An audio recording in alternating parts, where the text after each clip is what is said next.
बीता हुआ कल लौटकर नहीं आता। महात्मा बुद्ध एक गांव में प्रवचन सुना रहे थे। उन्होंने पास हुए लोगों के समीप अपनी मधुर वाणी से सभी को संबोधित करते हुए बताया कि हर किसी मनुष्य को धरती माँ की तरह सहनशील तथा क्षमाशील होना चाहिए।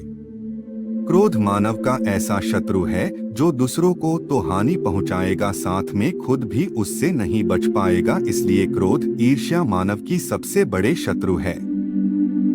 सभा में सभी लोग शांति से उनकी बात को ध्यान पूर्वक सुन रहे थे। तभी वहां उस सभा में एक अति क्रोधी व्यक्ति भी उपस्थित था।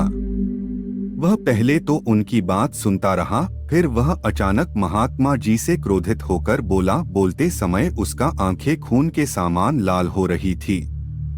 उसने बोला कि तुम ढोंगी हो, यहाँ बैठकर लोगों को बेवकूफ बना रहे हो। यह जो भी तुम कुछ कह रहे हो ना, इसको सचमुच करना बहुत मुश्किल है। समझे, तुम्हारी इन बातों का कोई मतलब नहीं है। यह सब बातें कोई मायने नहीं रखती असल जिंदगी में। कहानी सुनाना बंद करो धूर्त महात्मा, और जहाँ से आए हो वही चले जाओ।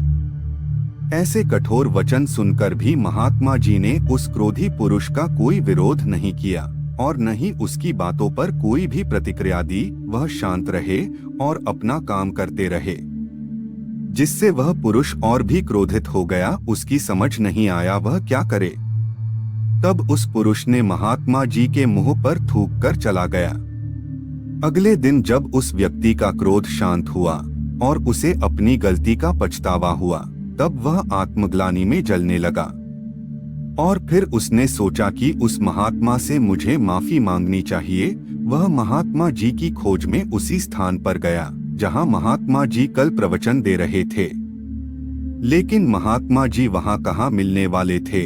वह तो अपने शिष्यों के साथ अन्य किसी गांव की यात्रा पर निकल पड़े।